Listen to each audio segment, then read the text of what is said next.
Hal pertama yang membuat organisasi tahu tentang kehadiran SCP-087 berasal dari laporan tentang banyaknya orang yang hilang secara misterius di kampus. Ada beberapa desas-desus tentang apa yang mungkin sedang terjadi, tapi agen lapangan curiga bahwa sumber dari hilangnya orang-orang tersebut adalah sesuatu yang ada di luar imajinasi masyarakat pada umumnya. Yang pasti adalah bahwa setiap kasus orang yang hilang, mereka terakhir kali terlihat di sebuah gedung administrasi di kampus dan hilangnya mereka ini hanya terjadi ketika lift rusak. Kampus kemudian segera didatangi oleh agen organisasi yang lalu membuat penghalang di sekitar gedung administrasi dan hunian yang diduga ditempati oleh SCP-087. Tidak ada orang lain yang bisa masuk dan mudah-mudahan apapun yang ada di dalamnya tidak bisa keluar. Salah satu ilmuwan unggulan organisasi diterbangkan untuk menangani penyelidikan ini. Apa yang menyebabkan semua siswa itu menghilang? Wawancara awal dokter dengan staf universitas yang bekerja di gedung tersebut menghasilkan beberapa detail yang menarik, yaitu suara-suara aneh seperti benturan dan kadang tangisan melengking akan terdengar dari pintu yang mengarah ke tangga yang tidak lagi digunakan di lorong 3B. Staf di gedung ini tidak punya alasan untuk memakai tangga itu, terutama mengingat beberapa dari mereka yang melaporkan rasa tidak nyaman yang aneh ketika hanya berdiri di luar pintu tersebut. Satu-satunya alasan seseorang mungkin memakai tangga itu adalah karena lift tidak berfungsi. Saat itu juga dokter telah mengumpulkan semua detailnya. Staf yang telah mereka wawancarai, ingatan mereka kemudian dihapus dengan amnestik, obat kimia khusus yang digunakan oleh organisasi untuk menghapus ingatan manusia. Organisasi hanya menggunakannya untuk staf atau warga yang telah mengkonfirmasi kontak dengan SCP dan dokter tahu bahwa mereka telah mengetahuinya secara langsung. Tangga itu, ada sesuatu yang salah dengan tangga itu dan itu adalah tugas organisasi SCP untuk mencari tahu. Cerita sebelum tangga itu membuat orang kemudian hilang. Ini adalah kisah SCP-087 atau dikenal sebagai tangga tanpa akhir dengan 3 perjalanan menakutkan untuk turun pada kedalaman yang gelap. Dokter ini sangat bersemangat untuk memulai penelitiannya tentang tangga itu dengan sifat-sifatnya yang menakutkan serta aneh. Lagi pula, kamu tidak akan berhasil menjadi salah satu peneliti unggulan organisasi tanpa menjadi berani dan mungkin sedikit gila. Sebagai standar, setelah perimeter pengamanan disiapkan di sekitar tangga, dokter kemudian meminta anggota tingkat D untuk diuji. Bagi mereka yang tidak tahu, tingkat D adalah cara sopan organisasi untuk mengatakan stok mangsa. Dokter mendapatkan 3 tahanan tingkat D untuk digunakan dalam penyelidikannya terhadap SCP-087. Yang pertama adalah D8432. Menurut dokumentasi resmi, dia adalah seorang laki-laki berusia 43 tahun dengan penampilan dan latar belakang psikologis yang biasa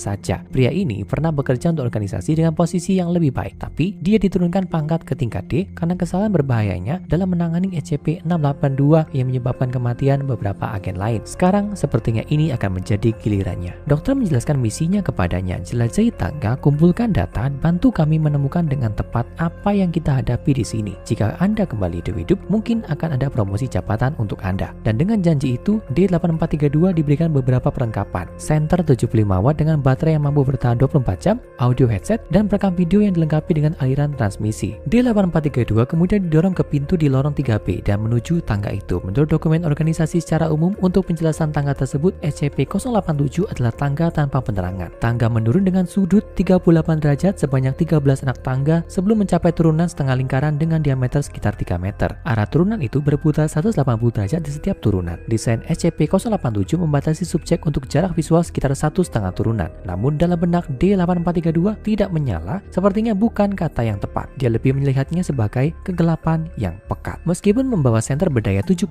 watt, D8432 hanya mampu menerangi sebagian turunan tempat dia berdiri dan cahayanya hanya menerangi 9 dari 13 anak tangga ke turunan berikutnya. Ketika D8432 melihat betapa sedikit cahaya yang diberikan senternya, dia diperintahkan untuk menyalakan lampu itu di luar dari pintu masuk ke lorong 3B. Ketika dia melakukannya, cahaya tampak bersinar lebih jauh dan terang daripada yang pernah bisa dilakukannya di SCP-087. Awal dari aktivitas anomali ini sudah jelas. Di mana-mana, kegelapan hanyalah ketiadaan cahaya. Di SCP-087, kegelapan memakan cahaya. Itu seperti masa hitam nyata yang membuat hanya sebagian kecil cahaya bisa tertampak, sedangkan sisanya tidak akan terlihat. D8432 meneludah dengan tegak. Pintu ke lorong 3B ditutup dan dia diperintahkan untuk turun. Bertahan untuk mendapatkan promosi jabatan rasanya tidak mungkin, tapi sepertinya dia tidak punya pilihan. Jika dia mencoba melarikan diri dari SCP-087 sebelum dia diizinkan, dia akan ditembak di tempat oleh agen lapangan organisasi SCP. Jadi dia mengikuti perintah dokter dan mulai menuruni tangga keturunan berikutnya. Tidak ada apapun tentang susunan fisik tangga itu sendiri yang tampak tidak normal. Alas dan dindingnya terbuat dari beton yang sangat polos dan kusam dengan pegangan logam. Satu-satunya hal yang tampak unik sejauh ini adalah sifat pembelokan cahaya yang aneh. Begitulah kemudian dia mencapai turunan kedua dan dia mendengarnya. Tangisan yang bergema, seorang anak menangis. Itu adalah jeritan panik atau bahkan rasa sakit bergema dari bawah. Dia ditanya mengapa dia berhenti dan dia menjelaskan bahwa dia mendengar suara tangisan. Kedengarannya seperti datang dari jauh di bawah tangga, mungkin 200 meter di bawahnya. Dia hanya bisa mendengarkan kata tolong, tolong, dan ada di bawah sini yang datang dari kegelapan. Tapi tim di luar tangga tidak dapat mendengar apa-apa. Jadi mereka memintanya untuk turun lebih jauh melalui turunan selanjutnya dan mereka juga bisa mendengarnya. Tangisan seorang anak yang ketakutan. Tolong, tolong, dan ada di bawah sini. D8432 diperintahkan untuk terus berjalan dan hanya berhenti jika dia melihat perubahan pada sekitarnya atau suara yang dia dengar. D8432 tahu hidupnya dipertaruhkan. Dia harus terus berjalan dan menuruni 20 anak tangga lagi sebelum berhenti untuk mengatakan bahwa suara anak itu belum terdengar lebih dekat. Suara itu masih terdengar seperti saat dia pertama kali mendengarnya. Dia diberitahu bahwa pengamatannya dicatat dan dipaksa untuk melanjutkannya. Dalam waktu setengah jam, D8432 telah menuruni 50 lantai penuh dengan tanpa ada tanda-tanda akhir yang terlihat. Entah bagaimana, volume tangisan anak itu tetap konsisten, seolah-olah menjauh dari D8432 dengan kecepatan yang sama saat dia turun. Pada titik ini, D8432 melaporkan bahwa dia merasa tidak nyaman. Dokter berkata bahwa ini bisa dimengerti. Dia telah menonton apa yang bisa dilihat melalui video langsung sepanjang waktu dan ada sesuatu tentang sifat dasar tangga yang benar-benar tanpa akhir ini. Dengan tangisan yang sulit dipahami dan tidak dapat disangkal, ini menakutkan. Tapi segalanya akan benar-benar berubah menjadi yang terburuk. Saat D8432 melangkah maju menuju tangga berikutnya, dia terdiam. Ada sesuatu di turunan di bawahnya yang nyaris tidak dapat diterangi oleh senter 75 watt miliknya. Itu adalah wajah. Bentuk dan ukuran mirip wajah manusia, tapi dengan beberapa perbedaan yang menakutkan. Kulitnya keabu-abuan dan tidak ada mulut, lubang hidung atau biji mata. Namun, D8432 dapat merasakan bahwa benda ini melakukan kontak mata dengannya. Dia tidak bisa bergerak, terjebak dalam tatapan tajam benda itu. Dalam sekejap, wajah itu maju ke arahnya. Tiba-tiba hanya berjarak sekitar 1 kaki dari wajah D8432. Matanya menatap dalam ke matanya sendiri. D8432 menjerit dan berlari melewati semua 50 anak tangga hanya dalam 18 menit sebelum menuju ke lorong 3B. Di sana dia pingsan karena kelelahan dan ketakutan akan apa yang baru saja dia lihat. Setelah meninjau rekaman tersebut, wajah aneh itu diberi nama SCP-087-1. Menarik, sudah waktunya untuk mencobaan kedua. Dokter hanya ingin tahu lebih banyak. Subjek tes kedua adalah D9035, seorang pria berusia 28 tahun dengan riwayat penyerangan terhadap wanita. Dia diberi beban yang sama seperti pendahulunya, kecuali kali ini dia dibekali dengan senter 100 watt yang lebih bertenaga. Dia juga diberi 100 lampu LED kecil yang memiliki bagian belakang berperekat dengan masa pakai baterai sekitar 3 minggu yang dimaksudkan untuk menerangi SCP-087 secara permanen. Namun meskipun sudah berwatt ekstra, dia masih tidak bisa menerangi lebih dari langkah ke-9.